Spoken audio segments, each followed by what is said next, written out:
wabarakatuh.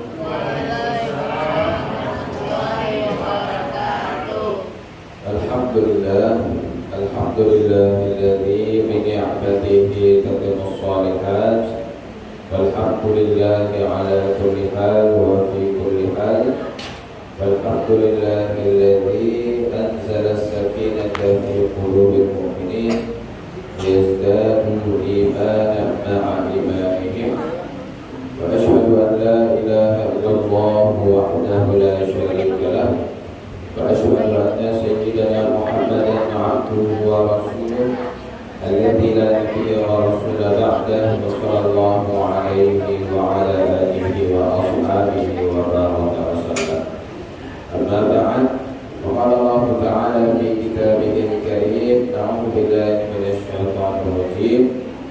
Subhanalladzi asra bi 'abdihi lailan minal masjidil haram ilal masjidil aqsa alladzi barakna hawlahu linuriyahu min ayatina innahu huwas sami'ul basir. Qala ta'ala fi ayatil ukhra wa laqad ra'ahu nazlatan ukhra 'inda sidratil muntaha. Shadaqallahul 'azim.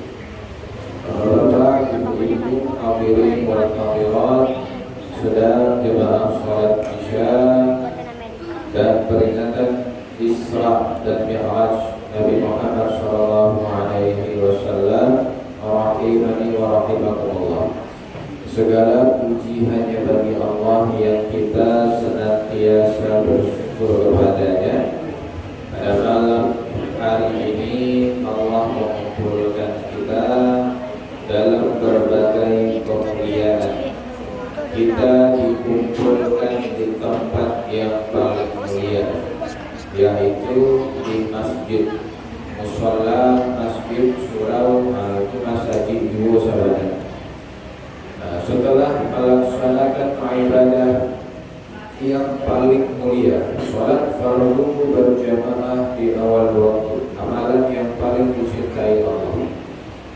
Kemudian kita dikumpulkan di majelis yang mulia, majelis zikir, majelis Quran, majelis ilmu, dalam rangka memperingati peristiwa mulia yang terjadi kepada manusia yang paling mulia, yakni untuk menjemput perintah sholat yang mulia, menghadap Allah yang mulia. Mudah-mudahan dengan dipenuhinya agenda kita dalam kemuliaan, mudah-mudahan kita semua ini di sisi Allah termasuk orang-orang yang mulia. Amin ya rabbal alamin. Dan salawat dan salam kepada baginda Rasulullah Nabi kita Muhammad sallallahu alaihi wasallam. Yang terhormat kedua pengurus musholla Darul Quran Asyam Batu Kasih dan jajarannya. Yang terhormat para tokoh masyarakat untuk ibu sajaran ini Imam Alim Ulama Syariah Pantai, satu ketua RW, ketua RT beserta perangkat-perangkat lainnya. Kapai sampai Batanyo, Kapulang sampai Kabala itu.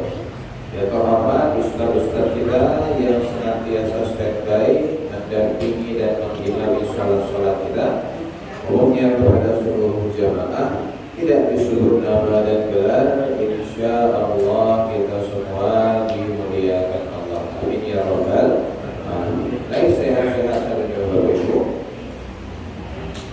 Lain kadang suara Bapak Ibu. Lain jalan Bapak Ibu. Nah, kalau tak jalan kecilan, biar kita ganti mikrofonnya. Aku takut untuk ceramah saja gitu kan, 8 jam kali cinto ya kan. Akhirnya tak jalan yang harus sampai ada. Nah kan lain jalan yang harus Ibu. Ya, Bapak Ibu yang dimuliakan, pakai mikrofon yang cilik.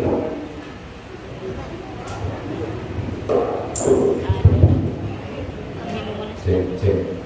Nah yang jalan Ibu atau itu? Yang itu?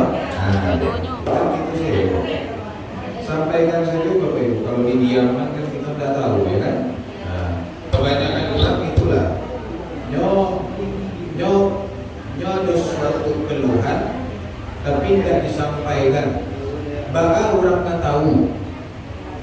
Nah, kadang kan apa ibu apa takah itu dulu. Ibu kok bisa lalu yang tidak suko dari apa kan? Tapi ibu kok mengambil sih. Bapak kata tahu, memang apa pun indra keenam, ya kan? Nah, kami yang laki-laki kok malah lu dia tahu. Gitu. Kadang, itulah kurang PK juga, ya kan? Nah, tapi kami selalu berusaha agar menjadi suami yang peka seperti itu. Nah, Bapak Ibu yang dimuliakan Allah, adapun pada malam hari ini kita memperingati tentang Isra dan Mi'rajnya Nabi Muhammad SAW.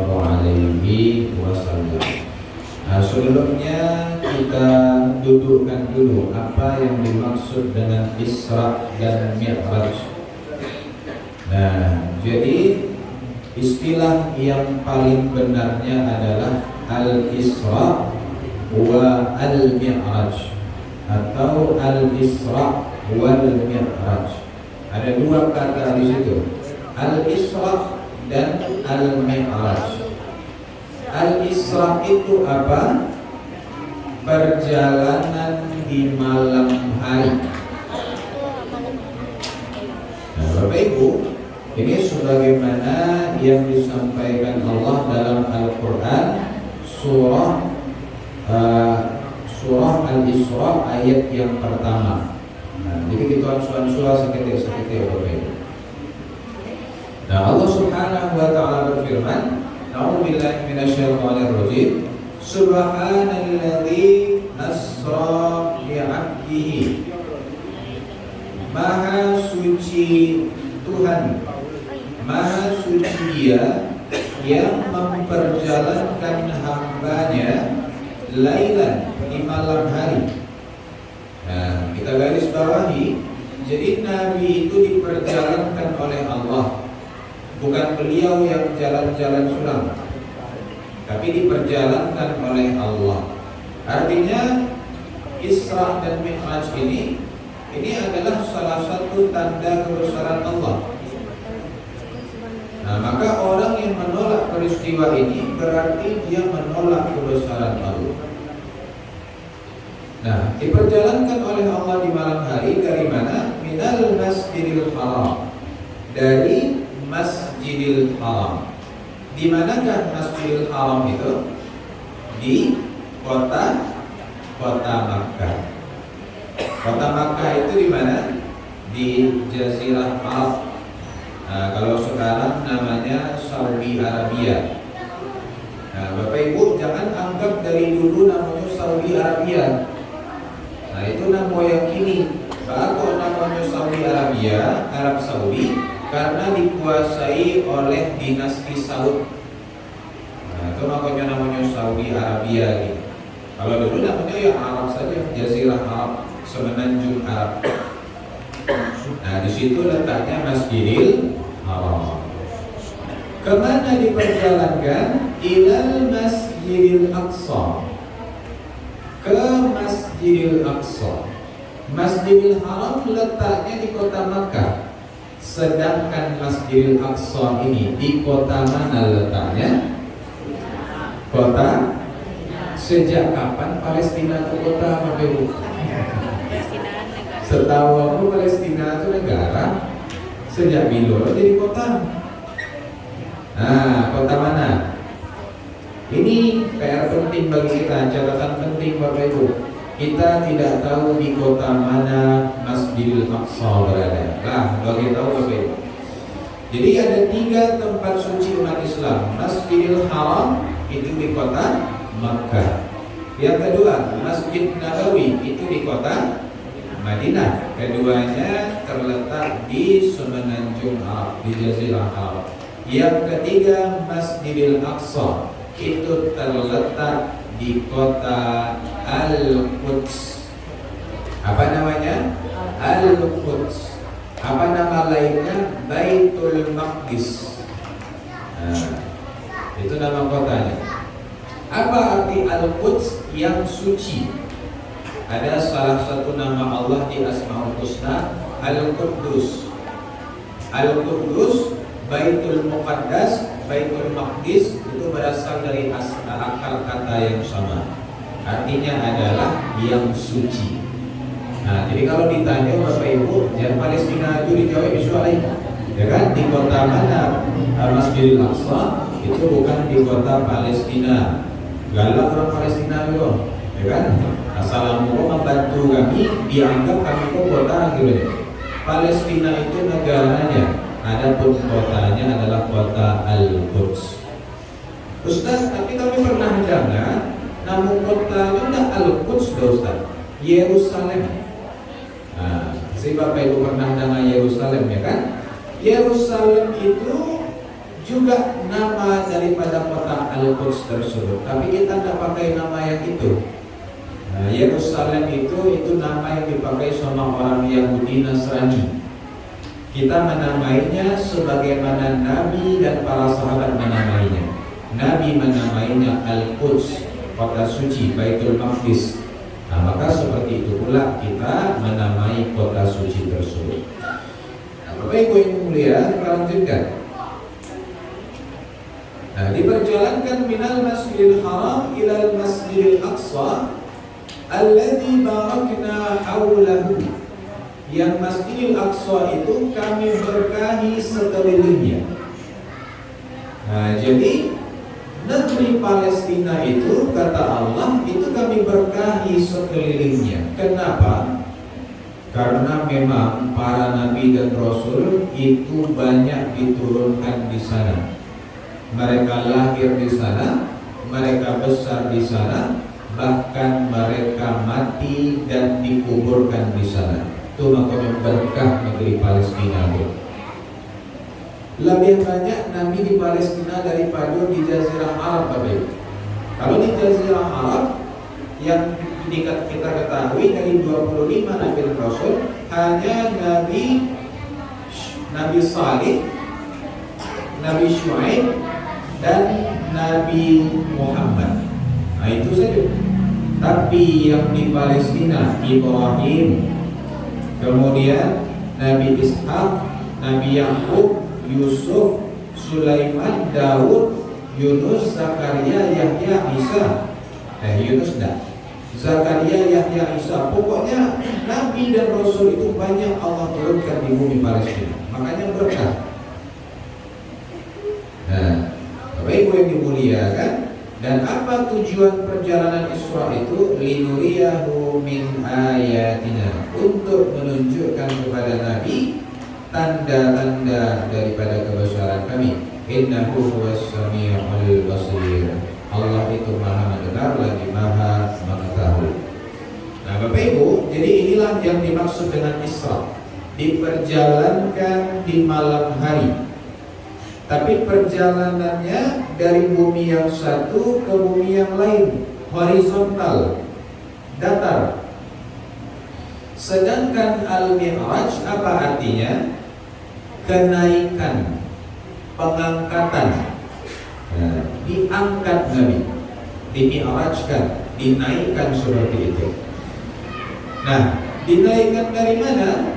Dari Masjidil Aqsa ke Sidratul Muntaha, di langit yang ke-7.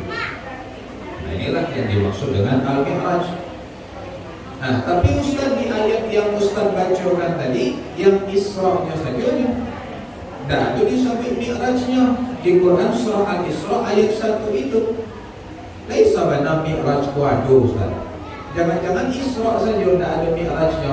Nah, Bapak Ibu, ada Al-Quran menyebut tentang Al-Mi'raj, tapi bukan di ayat itu. Kita buka Al-Quran surah An-Najm, surah An-Najm ayat 13, 14.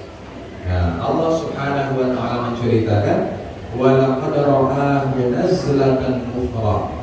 Sungguh Nabi Muhammad sudah pernah melihat Jibril dalam bentuknya yang asli, inda sidratil muntaha, di sidratul muntaha.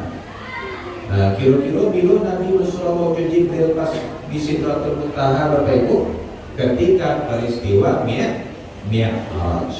Nah, maka Isra dan Mi'raj ini itu disebutkan dalam Al-Quran dan tidak ada keraguan lagi padanya.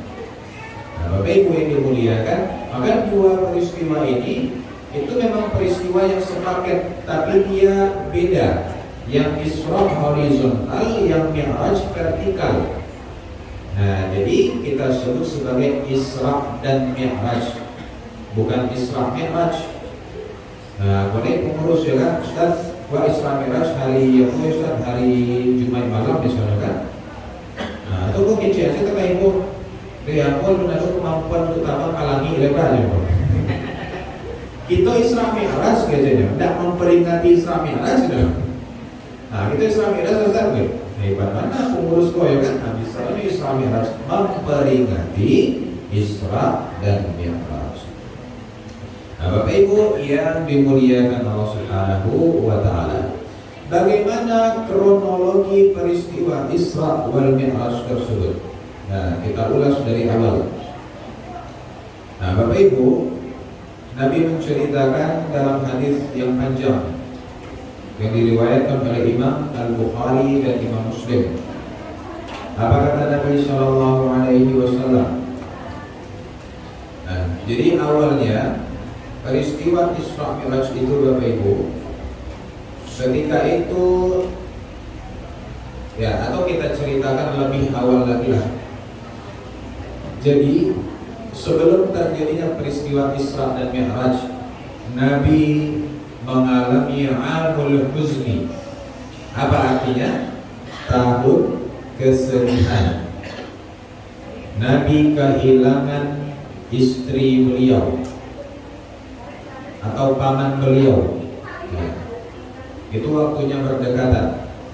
Nabi kehilangan istri beliau Ibunda Khadijah, wanita yang rela menyerahkan seluruh harta jiwa raganya demi Islam.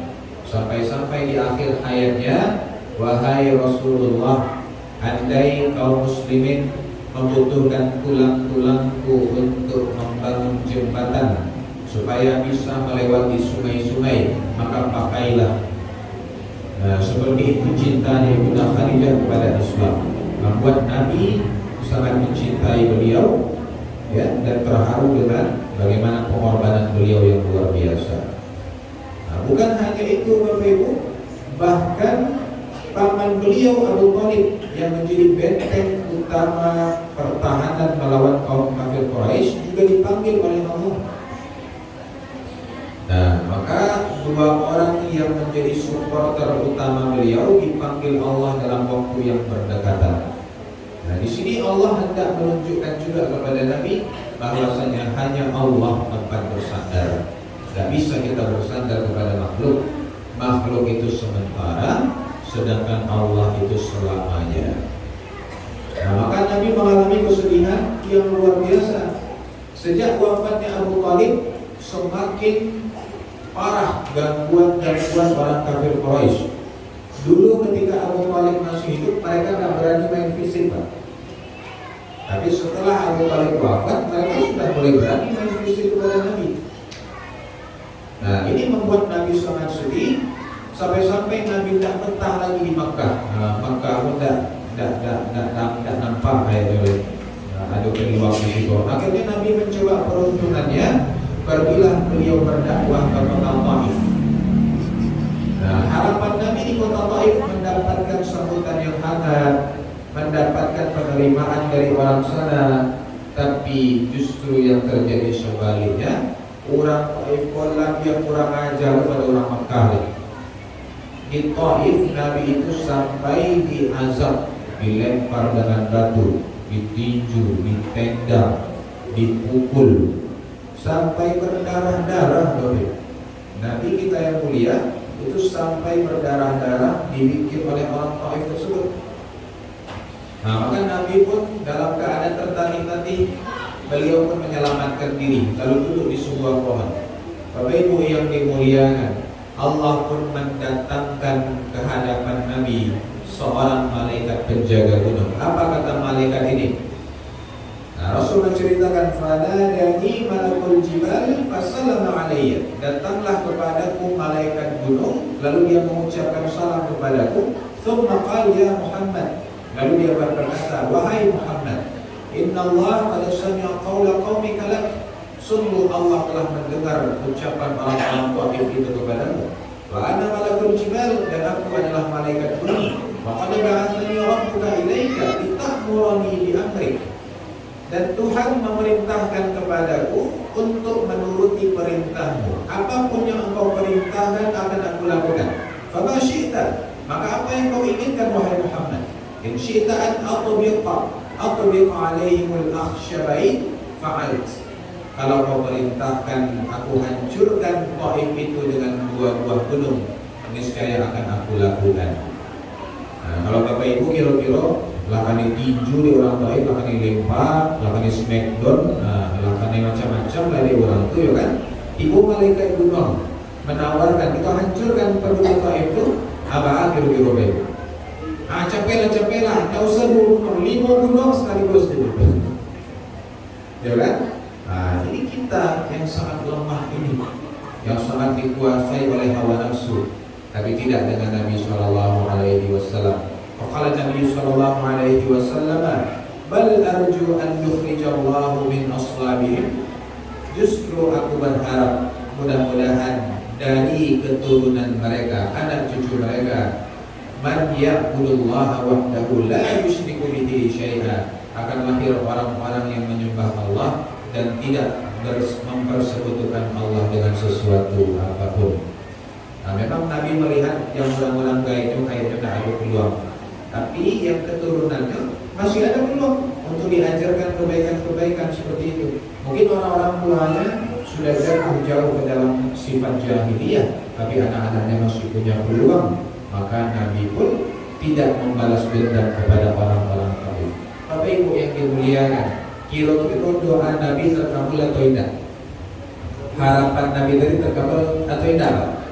Terkabul Bapak Ibu. Sebab kalau tidak terkabul, tidak mungkin Bapak Ibu pai umroh bisa pakai kereta cepat ke Taif. Kan umroh ini kereta cepat ke Taif Bapak Ibu. Tandanya Taif lah jadi Darul Islam, sudah menjadi negeri Islam, ya kan? Terwujud apa yang didoakan oleh Nabi Sallallahu Alaihi Wasallam. Nah, Bapak Ibu hadirin yang dimuliakan, maka dalam keadaan yang sangat berat, susah, sempit, dunia ini rasa-rasanya tertutup untuk Nabi. Kemanapun pergi orang membenci, kemanapun pergi orang mencaci maki, orang melempari, orang memukuli, kemanapun pergi sempit dunia ini terasa.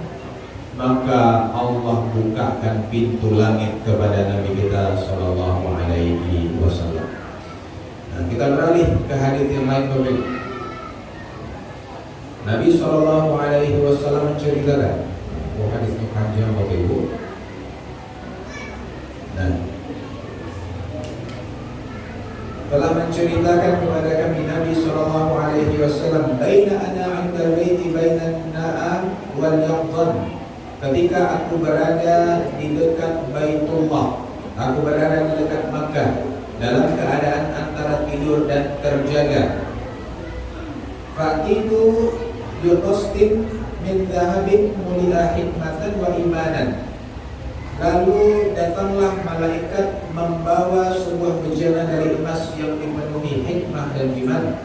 Fasyuqa minan nahri ila maraqin al-batni. Maka dadaku dibelah olehnya dari pangkal leher sampai bagian bawah perut. Pangkal leher di sini, ada lubang ini dibelah sampai ke bawah perut. Jadi Nabi dioperasi. Nah, ini barangkali yang jarang diketahui Bapak Ibu. Jadi sebelum peristiwa Isra, sebelum Nabi di Isra dan di Mi'rajkan, itu beliau dibelah dadanya, dioperasi oleh malaikat. Kenapa? Diambil hatinya oleh malaikat, thumma rusilal batnu bima'i zamzam, lalu dicuci dengan air zam-zam. Nah, dibersihkan oleh malaikat. Nah, tidak sampai di situ, thumma mulia hikmatan wa imanan, kemudian dimasukkan ke dalam hatiku itu hikmah dan iman, dimasukkan kebijaksanaan, kecerdasan, kedewasaan, dan dimasukkan iman yang teguh oleh Allah Subhanahu wa Ta'ala. Kemudian waktu itu batin abyad, lalu didatangkan kepadaku seekor tunggangan berwarna putih. Dunal baqri wa fawqal himar, ukurannya lebih kecil dari bagal dan lebih besar dari keledai. Saya tahu Bapak Ibu bagal. Apakah yang dimaksud dengan bagal? Bukan yang di bypass itu Bapak Ibu, itu begal. Nah itu bagal. Ya, bagal ini apa? Hewan hibrida, hewan yang terjadi karena perkawinan beda spesies. Nah, jadi bagal ini adalah hewan yang lahir perkawinan keledai jantan dengan kuda betina. Nah, jadi keledai jodoh main, nah itu kiranya ada menghasilkan begitu. Nama hewannya adalah bagal. Nah, ukurannya antara kuda dengan keledai itu. Warnanya putih. Nah, kalau kucing Jawa kawin Allah alam begitu, ya kan? Apakah terjadi atau tidak? Nah, cuma rasanya tidak. Nah, orang itu baca kawin kalau ya kan? Orang tuh, hewan itu baca kawin kali. Nah, Bapak Ibu, maka inilah ukuran hewan tersebut. Nah, dia lebih kecil dari bagal dan lebih besar dari keledai. Jadi antara itu, Nabi sangat detail, sangat spesifik dalam menyampaikan bagaimana ciri-ciri hewan ini. Dan hewan itu adalah al-buraq. Namanya adalah buraq. Buraq ini berasal dari kata barkun. Barkun itu dalam bahasa Arab artinya kilat, halilintar, ya kan? Nah, kenapa disebut buraq ya? Kenapa dinamai buraq dari kata barkun itu? Karena memang dia sangat cepat sekali melesat, zoom, langsung sampai di ujung pandangan mata, secepat kilat, cepat sekali. Nah, Bapak Ibu yang dimuliakan, dan ustaz-ustaz ini kok punya buraq Bapak Ibu?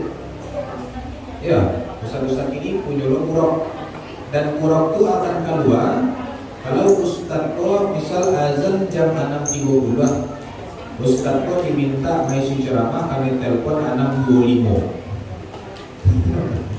Nah, 6.25 ditelepon untuk ngisi ceramah. Nah, azan 6.30, 5 mini akan tujuh, akan luar buraq ustaz tadi, gitu kan? Nah, langsung ditampil langsung. Nah, kami menyebutnya sebagai buraq Bapak. Tapi buraqnya tak pakai kaki, pakai roda. Nah, dulu rodanya gitu.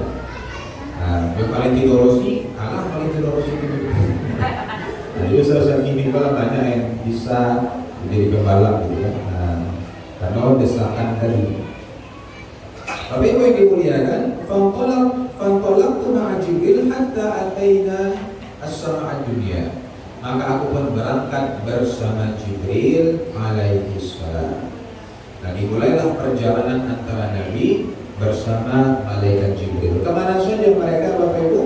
Sebelum sampai di Baitul Maqdis, sebelum sampai di Masjidil Aqsa, dari Makkah itu mereka singgah di 3 tempat. Yang pertama singgah di kota Yathrib. Nah, kota Yathrib itu yang mana? Kota Madinah. Nah, jadi Madinah itu dulu namanya Yathrib, Pak. Sekarang setelah Nabi hijrah ke situ diubah menjadi Madinatul Munawwarah. Kemudian setelah itu melompat lagi buraq ini, mereka mendarat di Bukit Tursina. Nah, sebenarnya bukan Bukit Tursina, tapi Bukit Sina. Karena Tur itu artinya bukit. Jadi kalau Bukit Tursina itu bukit Sina artinya ya kan. Nah, jadi Tursina itu artinya Bukit Sinai. Di tempat apakah itu? Tempat Nabi Musa menerima wahyu. Kemudian singgah pula di Bait Al-Lahmi atau yang disebut sebagai Bethlehem. Tempat apakah itu? Tempat kelahiran Nabi Isa alaihi salatu wassalam. Nah, Bapak Ibu, apa hikmah perjalanan ini? Kenapa Nabi singgah di tempat-tempat tersebut? Singgah di Madinah Karena itulah nanti tempat beliau berhijrah dan membangun kaum muslimin yang kuat di situ, sehingga bisa mengalahkan orang-orang kafir Quraisy di kota Makkah. Nah, kenapa singgah di Bukit Tursina dan di Bethlehem? Nah, ini menunjukkan bahwasanya beliau itu penghubung risalah para nabi. Nah, satu tempat Nabi Musa, satu tempat Nabi Isa, lalu berlanjut kepada beliau Nabi Muhammad SAW. Nah, Bapak Ibu yang dimuliakan, akhirnya sampailah beliau di Masjidil Aqsa. Nah, sebelum kita lanjut Bapak Ibu, ada satu pelajaran lagi yang kita ambil. Kenapa Nabi singgah di tempat-tempat tadi? Apa pelajaran yang kita ambil? Kalau bisa, kita singgahilah tempat-tempat yang penuh berkah. Misal Bapak Ibu main ke kota Medan gitu kan, singgahlah ke Masjid Agung Medan gitu. Main ke Banda Aceh misalnya, singgahlah ke Masjid Baitur Rahmah yang selamat dari tsunami Aceh gitu. Nah, itu tempat-tempat yang suci Bapak Ibu, tempat-tempat mulia. Nah, dikunjungi oleh Nabi SAW. Jadi kalau kita jalan-jalan tuh, jangan ke Waterboom saja, atau baik ke Transmartnya saja gitu kan, ke plazanya, ke mallnya. Singgahi juga tempat-tempat bersejarah, tempat-tempat Islam. Ada berkahnya di situ. Ada kebaikan yang menempel di diri kita. Ada berkah yang terciprat kepada kita dengan mengunjungi tempat-tempat tersebut. Nah, termasuk makam orang-orang soleh begitu Bapak Ibu ya kan. Misalnya di Pekanbaru itu ada makam Raja-Raja Siak itu. Nah, dekat Masjid Raya Senapalan Pekanbaru itu pas di sampingnya ada makam kuburan raja-raja. Nah, ini bagus untuk dikunjungi. Nah, banyak pelajaran yang bisa kita ambil dari situ, ada berkah tersebut. Nah, Bapak Ibu yang dimuliakan, lalu sampailah Nabi di Masjidil Aqsa. Lalu Nabi pun mengikatkan buruhnya di tempat mengikat tunggangan. Nah, yang sekarang Bapak Ibu, tempat beliau mengikat tunggangan buruhnya itu dijadikan masjid. Nah, ada Masjid Buruh namanya di dekat Masjidil Aqsa tersebut. Masih itu sampai itu. Lalu beliau pun masuk ke Masjidil Aqsa. Kemudian beliau sholat 2 rakaat di situ. Nah, setelah itu beliau tiba-tiba melihat kiranya banyak nabi. Semua nabi dan rasul Allah berkumpul di Masjidil Aqsa. Lalu Jibril pun memerintahkan, wahai Muhammad, jadilah engkau imam. Nabi pun menjadi imam sholat bagi seluruh nabi dan rasul tersebut. Ini menunjukkan bahwa nabi kita itu adalah Sayyidul Anbiya, pemimpinnya para nabi dan rasul. Bangga gitu itu, nabi kita adalah nabi dan rasul yang paling mulia dibandingkan dengan para rasul yang lain. Nah, Bapak Ibu yang dimuliakan Allah Subhanahu wa taala, bahkan besok di akhirat umat yang pertama kali akan masuk surga itu adalah umat Nabi dan dipimpin langsung oleh Nabi Muhammad SAW. Ketika pintu surga semuanya tertutup rapat, nah kemudian datanglah Nabi memimpin kaum muslimin, memimpin seluruh manusia. Diketoknya pintu, tok tok tok. Siapa itu? Aku tidak diperbolehkan membuka pintu ini kecuali untuk orang yang bernama Muhammad. Nah, itu kecil malaikat. Jadi passwordnya untuk masuk surga itu Bapak Ibu di suatu Muhammad. Nah, itu passwordnya. Nah, lalu Rasulullah mengatakan, ada Muhammad, aku Muhammad. Oh, kau sudah datang rupanya. Barulah dibuka pintu surga. Ketika itulah kita akan melihat surga itu dengan segala keindahannya. Mudah-mudahan kita semua berkumpul di sana. Amin ya Allah. Bapak Ibu yang dimuliakan Allah, setibanya di Masjidil Aqsa ini, maka selesailah perjalanan Isra. Nah, selanjutnya kita masuk ke perjalanan Mi'raj. Mi'raj itu diangkat vertikal dari bumi menuju ke langit.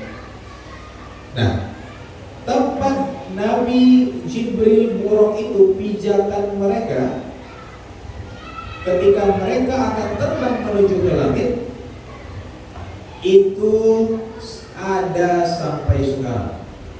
Jadi ada sebuah batu Bapak Ibu di tengah-tengah Masjidil Aqsa itu. Batu itulah yang menjadi pijakan Nabi, Buraq dan Jibril ketika terbang menuju ke angkasa. Nah, di manakah letak batu tersebut? Kalau Bapak Ibu mencari foto Masjidil Aqsa, ada masjid yang kubahnya emas, ya kan? Ada masjid yang kita lihat yang kubahnya emas. Nah, itu sering dianggap sebagai Masjidil Aqsa. Sebenarnya tidak salah Bapak Ibu, tapi yang lebih tepatnya masjid itu adalah salah satu bagian daripada kompleks Masjidil Aqsa. Jadi Masjidil Aqsa itu laweh, peta. Nah, bentuknya peta seperti itu, seperti lapangan bola tapi gadang. Bara ukurannya kurang lebih 22 kali lapangan bola. Nah, itulah ukuran kompleks Masjidil Aqsa tersebut. Di atasnya banyak bangunan-bangunan. Salah satu bangunan itu adalah Masjid Qubatus Sakhra, masjid kubah seperti emas. Nah, batu pijakan Nabi ketika hendak terbang ke langit itu letaknya persis di dalam masjid tersebut. Nah, sama juga Bapak Ibu, oleh Khalifah Bani Abbasiyah, langsung dibangunnya masjid di atas batu tersebut. Tujuannya apa? Supaya batu itu terjaga. Sebab kalau tidak dibangun, tidak dijaga seperti itu, bisa jadi hilang, pecah nanti, terpijak-pijak sama manusia sehingga hilang kesuciannya. Padahal itu adalah batu yang menjadi batu yang mulia, disebabkan Nabi, Jibril dan Buraq itu lepas landas dari situ. Nah, jadi Bapak Ibu, bilo-bilo bisa main ke Palestina, ya kan? Nah, jadi ke dalam batu itu, Bapak Ibu. Nah, tapi hati-hati dengan bom Israel. Nah, Bapak itu di mana bom Israel berkurang. Nah, Bapak Ibu yang dimuliakan Allah, maka dimulailah perjalanan Mi'raj. Nabi memasuki langit pertama. Nah, ketika Nabi dan Jibril sampai di langit pertama, maka malaikat di langit pertama bertanya, siapakah itu? Aku Jibril bersama Muhammad. Oh, Muhammad, Nabi terakhir itu? Iya. Maka dibukakanlah pintu langit. Bertemulah Nabi Muhammad di langit pertama itu dengan Nabi Adam alaihi salam. Nah, Bapak Ibu, kenapa Nabi bertemu dengan Nabi Adam? Jadi di setiap langit itu Nabi akan bertemu dengan nabi-nabi yang lain. Nah, para ulama mengambil pelajaran kenapa Allah pertemukan dengan mereka, karena memiliki kesamaan satu sama lain. Nabi Muhammad kenapa bertemu dengan Nabi Adam alaihi salam? Karena mereka sama-sama nabi yang terusir. Nabi Adam terusir dari mana? Dari surga, tercampak ke bumi. Nabi Muhammad juga terusir dari mana? Dari kaumnya, dari Makkah beliau terusir ke Madinah.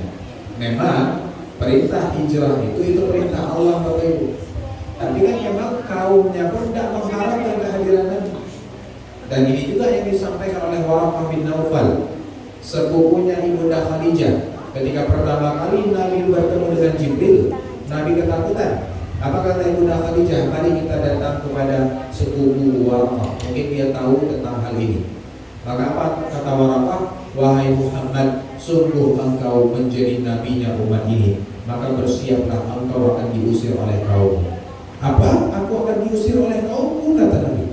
Sebab Nabi ini sangat dimuliakan sebelum jadi Nabi, oleh kaumnya sangat dikagumi, sangat disayangi. Maka Nabi terkejut. Masa iya aku akan diusir oleh kaumku? Benar wahai Muhammad. Inilah yang terjadi kepada para Nabi dan Rasul. Nah, kalau aku masih hidup di masa itu, aku akan menolongmu, kata Waraqah. Nah, tapi sebelum masa itu datang, Waraqah sudah duluan meninggal. Bapak Ibu yang dimuliakan Allah, kemudian naiklah Nabi ke langit yang kedua. Di langit yang kedua ini Nabi bertemu dengan Nabi Isa dan Nabi Yahya. Apa kesamaan antara mereka bertiga? Sama-sama Nabi yang diburu oleh kaumnya. Nabi Isa diburu oleh kaumnya. Orang-orang Yahudi Yahudi menghasut Kaisar Romawi untuk menangkap dan menyalib Nabi Isa. Tapi Allah menyelamatkan Nabi Isa. Nabi Isa diangkat ke langit. Kemudian diserupakanlah orang yang berkhianat itu dengan Nabi Isa, sehingga dialah yang disalib. Nah, tapi saudara kita yang beragama Kristen itu meyakini bahwa yang disalib itu Nabi Isa, bukan orang yang berkhianat tadi. Tapi kita umat Islam, kita meyakini yang disalib itu bukan Nabi Isa, yang disalib itu adalah orang lain selain Nabi Isa. Nabi Yahya juga dibunuh oleh kaumnya, tapi beda nasib dengan Nabi Isa. Nabi Yahya ini berhasil ditangkap oleh kaumnya dan dieksekusi dengan cara dipenggal, dipotong lehernya oleh kaumnya, mati syahid Nabi Yahya. Nabi Muhammad juga begitu, dibunuh oleh kaumnya. Ketika beliau hijrah dari Makkah menuju Madinah, kecil Abu Jahal, siapa yang bisa menemukan Muhammad hidup maupun mati, kami berikan 100 ekor unta. 100 ekor unta itu mungkin kalau kita dama itu biasa saja Bapak Ibu. Tapi cukup kita rupiahkan dulu. Seekor unta saja itu harganya di atas 50 juta. Taruhlah bisa 50 juta seekor unta, Pak. 50 kali 100 5M 5 miliar, ya kan? Upah bagi mereka yang berhasil menemukan Nabi dan Abu Bakar. Dibunuh oleh kaumnya, tapi Allah menyelamatkan mereka berdua dengan cara yang sangat istimewa. Bapak Ibu yang dimuliakan Allah, lalu naiklah Nabi dan Jibril ke langit yang ketiga, bertemu dengan Nabi Yusuf alaihissalam. Apa persamaan antara keduanya? Sama-sama ganteng. Nah, Bapak Ibu yang dimuliakan, Nabi Yusuf adalah orang yang sangat tampan sekali. Jangan salah Bapak Ibu, Nabi Muhammad juga orang yang sangat tampan. Bahkan menjadi topik yang hangat untuk dibicarakan Bapak Ibu. Mana yang lebih ganteng, Nabi Muhammad atau Nabi Yusuf? Nabi Muhammad, Nabi Yusuf. Nah, di mana mau katanya baru terjadi pro kontra. Aku sampaikan Iko, kecil orang berarti Nabi Yusuf. Aku sampaikan bagi join Nabi Yusuf, takkan Iko, berarti Nabi Muhammad pelin-pelan jemaah dia. Nah, tapi itu tak kini kita bahas Bapak Ibu.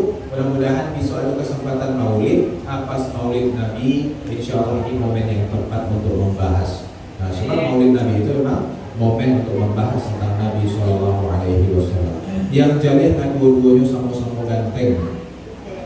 Bapak Ibu, kemudian langit yang keempat bertemu dengan Nabi Idris alaihissalam. Apa persamaan antara keduanya? Ulama berbagai pendapat Bapak Ibu. Ada yang mengatakan Nabi Idris ini adalah Nabi yang pertama kali berperang di jalan Allah. Nabi yang pertama kali menyatakan jihad fi sabilillah. Nah, dan Nabi kita juga berperang, perang Badar, perang Uhud, perang Khandaq, perang Uqbah, perang Hunain, perang Tabuk, dan lain-lain. Nah, banyak perang yang dilewati oleh Nabi. Bapak Ibu yang dimuliakan, lanjut di langit yang kelima. Di langit yang kelima bertemu dengan Nabi Harun alaihissalam. Apa persamaan keduanya? Sama-sama Nabi yang cakap dalam berbicara. Nah, Nabi Harun itu hebat bicara.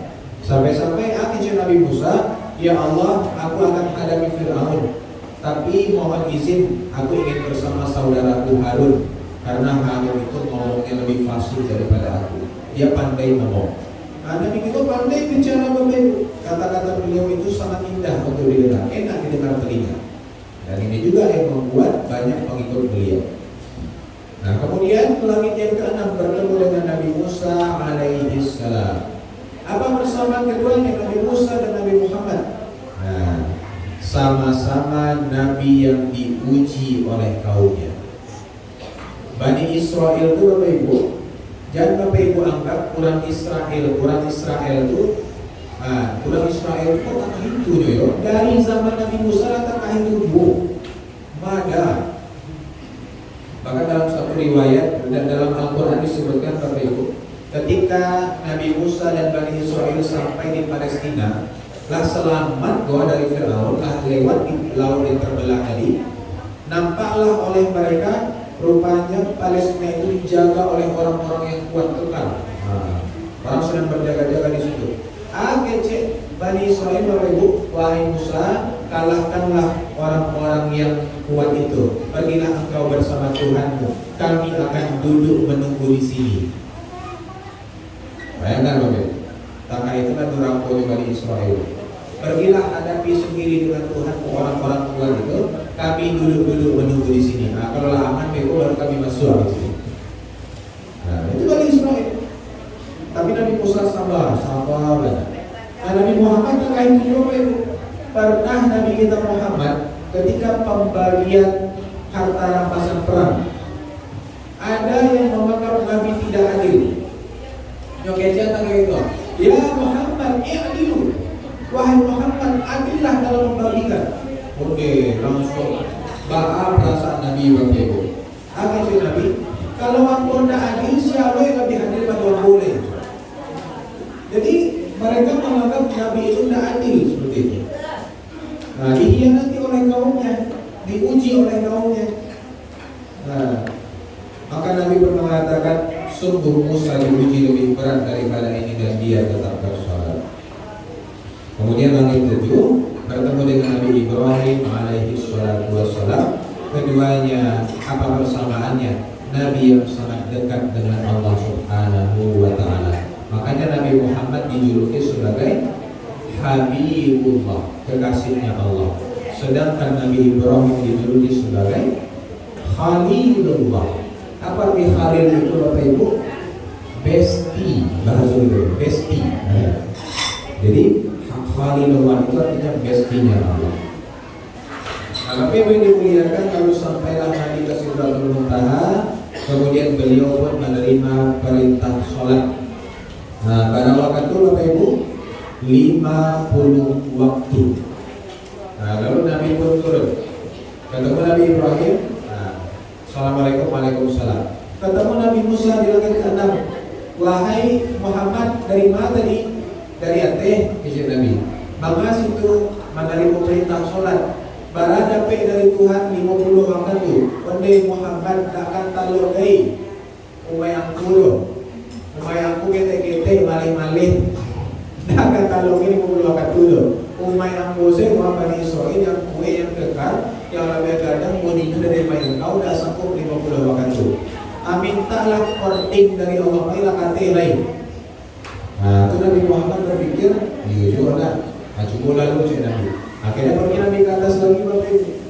50 kurang menjadi 40. Turun, dicegat lagi oleh Musa. Tunggu Muhammad, karena dapat korting dari Tuhan. Sampai puluh waktu, masih banyak tuh ada kata lo kayo, payah minta balik. Yang lebih sakit. Nah, itu Nabi sekali lagi. Dapat 30 waktu. Barang dapat Muhammad 30, Nabi selalu tarik minta korting dari Allah. Kurang 20. Barang Muhammad 20, minta korting masih banyak banget. Jadi 10. Barang Muhammad 10, masih banyak cuma minta korting. Akhirnya sampailah 5 Bapak.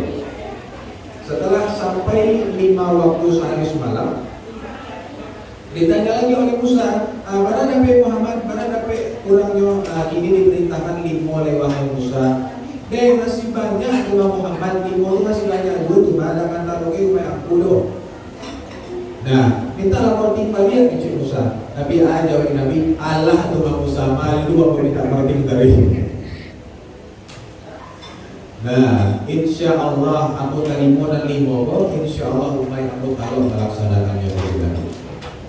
Nah, jadi malu Nabi kita itu bolak-balik ya kan. Walaupun mungkin ada lift khususnya gitu, cuma kan malu juga Bapak Ibu. Ya kan, minta korting saya tahu. Nah, Bapak Ibu yang dimuliakan Allah Subhanahu wa ta'ala, maka akhirnya dijadikanlah 5 waktu sholat. Nah, apa kata Nabi Sallallahu Alaihi Wasallam, aku menerimanya dengan penuh kerelaan. Tiba-tiba terdengar suara, terdengar oleh Nabi Musa dan Nabi Muhammad, wahai Muhammad, aku tetapkan 5 waktu sholat untuk umatku.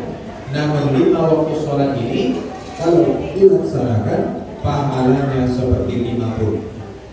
Nah, ini hebatnya umat kita Bapak Ibu. Amalan sedikit, sholat 5 waktu, tapi kalau di Karajuan itu pahalanya seperti 50 waktu sehari semalam. Nah, barulah Nabi lega, Musa pulang nah baru Nabi melanjutkan turun ke laut. Nah, Bapak Ibu yang dimuliakan, kalau dipikir-pikir, matahari mau kasih jauh itu kan Nabi Musa. Sempat Nabi Musa tak menyuruh Nabi Kortim, ya kan? Nah, baru selesai Bapak Ibu sholat, sedangkan lapeh kayak sarung pada dulu. Sedangkan lapeh tak langsung ibu dong. Baru doakan, amin. Bahasa itu orang beda kan? Itu saya kan lagi udah. Sedangkan sempat ibu masak, sedangkan sempat ibu main Facebook, main TikTok, ya kan? Baca rito lapeh dikata yurang, kan sempat dong. Sholat saja gitu tapi, nah itu dulu saya tadi 50 waktu sehari semalam. Nah, terima kasih Ibu itu kepada Nabi Musa. Semoga Nabi Musa mendapatkan kebaikan dari Allah Subhanahu wa Ta'ala. Nah, Bapak Ibu yang dimuliakan, singkat cerita Nabi pun turun kembali ke Masjidil Aqsa, kemudian kembali ke kota Makkah. Nah, di kota Makkah ada kejadian-kejadian di situ, cuma kita skip saja Bapak Ibu. Nah, sekarang kita lanjut kepada apa pelajaran yang kita ambil dari peristiwa Isra wal Mi'raj tersebut. Ini yang paling penting Bapak Ibu. Sebab kalau kita baca itu saja tidak ada pelajaran itu apa gitu kan. Nah, maka pelajaran ini sangat penting. Apa saja pelajaran yang kita dapatkan dari peristiwa Isra wal Mi'raj? Yang pertama, masjid adalah tempat penenangan diri. Nabi Muhammad SAW ketika beliau mengalami kesedihan luar biasa, meninggal Khadijah, meninggal Abu Thalib, diusir, dipersekusi oleh orang-orang Taif. Kama Nabi baik, kama saja itu peristiwa Isra dan Mi'raj itu terjadi ketika Nabi sedang berbaring di dekat Masjidil Haram. Nah, jadi Nabi itu kalau stres, kalau ada masalah, kalau sedih, baik ke Masjidil Haram. Nah, maka apa pelajaran kita ambil? Masjid adalah tempat penenangan diri. Orang yang sering ke masjid pasti akan banyak mendapatkan ketenangan. Yakinlah Bapak Ibu. Dan kalau ada orang yang merasa depresi, merasa susah, merasa berat hidupnya, banyak pikiran, kan dulu orang ke masjid. Nah, makanya masjid inilah tempat untuk menenangkan diri. Begitu juga Ali bin Abi Thalib Bapak Ibu. Ali itu acu juga bacakan ke Ibunda Fatimah. Nah, sering mereka berbeda pendapat, bertengkar seperti itu. Tapi itu bertengkarnya yang wajar Bapak Ibu. Jadi kalau Ali sama Ibunda Fatimah sudah bertengkar, Ali akan pergi ke masjid dan berbaring di lantai masjid itu. Nah, perlu kita ketahui Bapak Ibu, lantai Masjid Nabawi dulu, jangan bayangkan di lantai itu ini. Nah, kita pakai keramik, pakai keramik di Rancah, Yaman. Dulu lantai Masjid Nabawi masih tanah.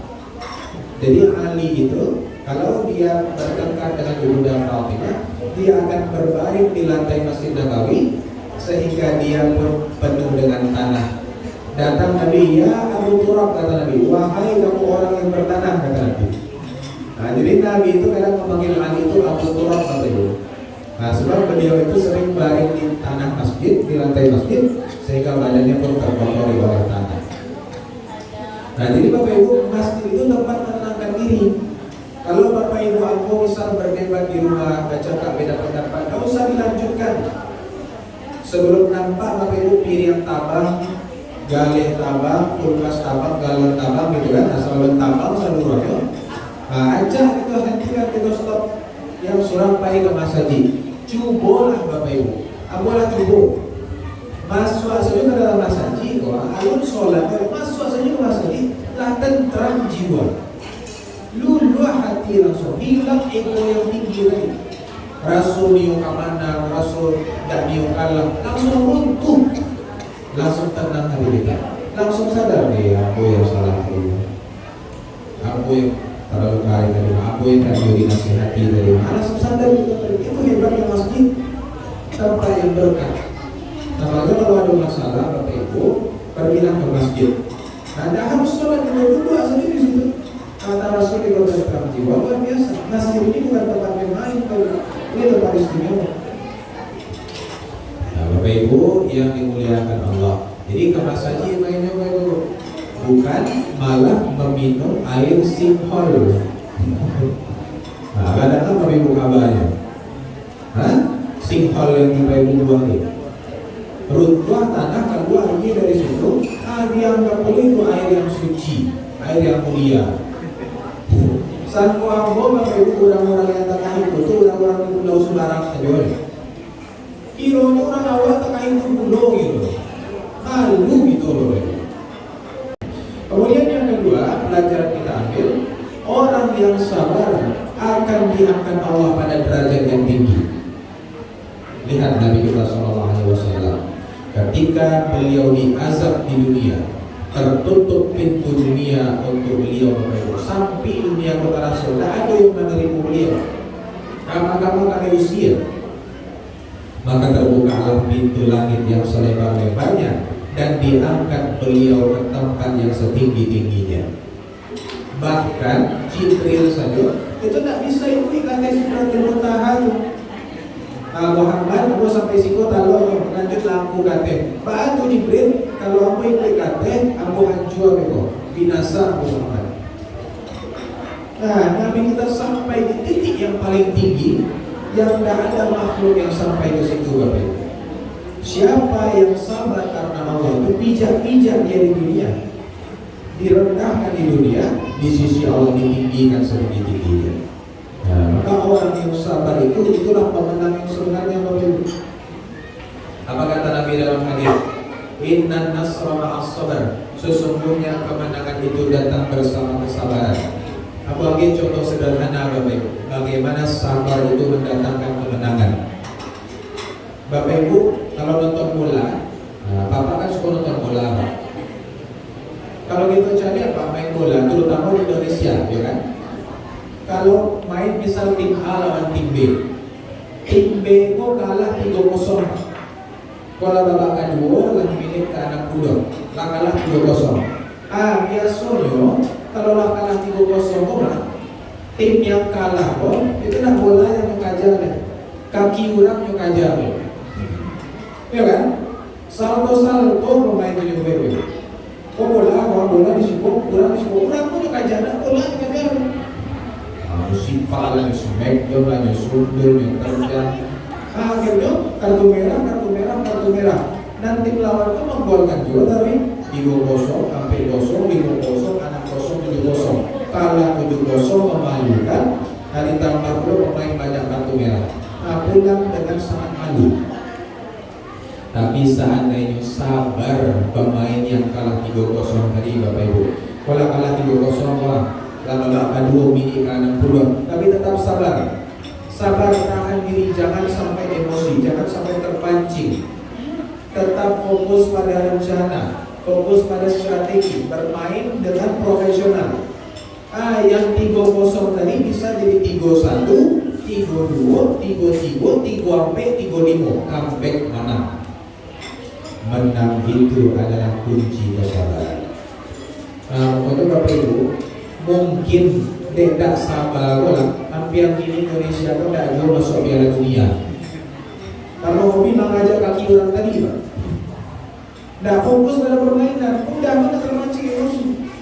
Nah, tapi juga cari tim-tim Eropa atau cari Barcelona, Real Madrid gitu kan, walaupun lah kalah 0-0 tetap fokus. Nah, paling yang jaya kan Sergio Ramos, Pepe, itu paling kan yang mengajak kaki orang lain. Masalah dia itu main profesional ya. Bapak Ibu yang dimuliakan Allah, maka siapa yang sabar dia akan mendapatkan kemenangan sebagaimana Nabi kita Shallallahu Alaihi Wasallam. Kemudian yang ketiga Bapak Ibu, sholat adalah ibadah yang spesial. Sholat berbeda dengan ibadah-ibadah yang lain, istimewa. Yang pertama, dijemput langsung ke langit. Kalau ibadah-ibadah yang lain itu Allah turunkan lewat Jibril. Ya ayyuhalladzina amanu kutiba alaikumusiyam, diwajibkan atas puasa, diwajibkan atas haji, diwajibkan atas zakat dan lain-lain. Tapi kalau sholat Bapak Ibu langsung dijemput oleh Nabi ke langit. Ini menunjukkan sholat adalah ibadah yang spesial. Kemudian yang kedua Bapak Ibu, sholat ini adalah representasi Isra dan Mi'raj. Jadi sholat itu dalam satu riwayat dikatakan, kenapa Allah turunkan perintah sholat untuk kita? Sebab Nabi itu pengen Isra dan Mi'raj terus. Karena nyaman berada di dekat Allah, itu nyaman Bapak Ibu. Ya bayangkan dekat dengan Tuhan kita yang menciptakan kita, ya kan, yang selalu menjaga kita. Adakah yang lebih indah daripada itu? Nah, maka Nabi ingin berlama-lama di situ sebenarnya ketika berada dekat dengan Allah. Nah, maka Allah katakan, wahai Muhammad, akan aku berikan kamu suatu ibadah di mana kamu bisa merasakan terus Isra dan Mi'raj. Apa ibadah itu ya Allah? Inilah sholat yang kita laksanakan di bawah waktu semalam. Kalau kita benar-benar khusyuk sholat dan itu, kita akan merasakan kedekatan dengan Allah yang luar biasa. Nah, jadi sholat ini adalah ibadah yang merepresentasikan peristiwa Isra dan Mi'raj. Ketika Nabi yakni menerima langsung perintah dari Allah Subhanahu wa Ta'ala. Dan yang ketiga Bapak Ibu, sholat itu spesial karena apa? Karena hanya untuk manusia. Nah, lain tahu Bapak Ibu, bako ujian itu tidak sholat, bako ayam tidak sholat Bapak Ibu, bako bebek itu tidak sholat, karena tidak diperintahkan kepada mereka. Sholat ini hanya diperintahkan kepada manusia. Artinya kalau ada orang yang tidak sholat, berarti dia sama jo.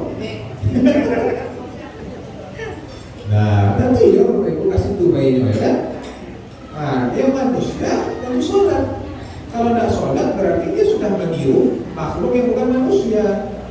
Nah, maka sholat inilah yang membuat kita mulia. Kalau tidak sholat manusia Bapak Ibu, nah bagi jemaah Ustaz Abdul Somad gitu kan, nah suami yang pun nama sholat do di Ustaz kan, nah tiap malam orang sholat do di babi hutan Ustaz itu.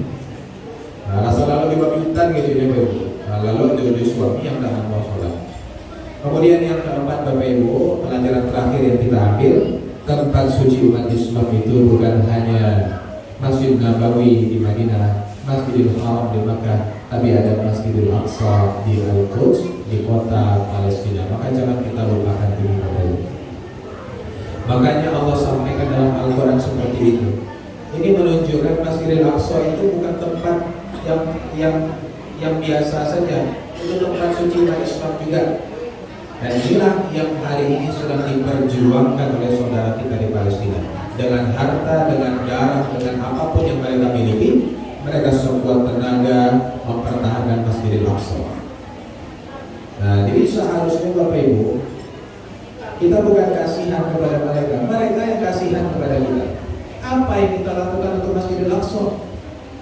Mereka langsung berjuang di sana, meninggal langsung masuk surga, mati syahid. Dan kita ini sibuk dengan perkara dia. Seharusnya kita yang kasihan, bukan mereka. Mereka justru sangat senang bisa mempertahankan Masjidil Aqsa. Mungkin kita melihat hidup mereka hancur kacau seperti itu, tapi Bapak Ibu dengan keimanan mereka, justru kehidupan seperti itu yang membuat mereka sangat semangat untuk semakin melindungi Masjidil Aqsa dari Zionis yang terlalu. Bapak Ibu yang dimuliakan Allah, maka inilah bahasan Isra dan Mi'raj kita pada malam hari ini. Mudah-mudahan ada manfaatnya. Mudah-mudahan kita selalu bisa mengistimewakan sholat dalam kehidupan kita dan selalu meneladani Nabi dalam kehidupan kita. Amin ya rabbal alamin. Aku berdoa kepada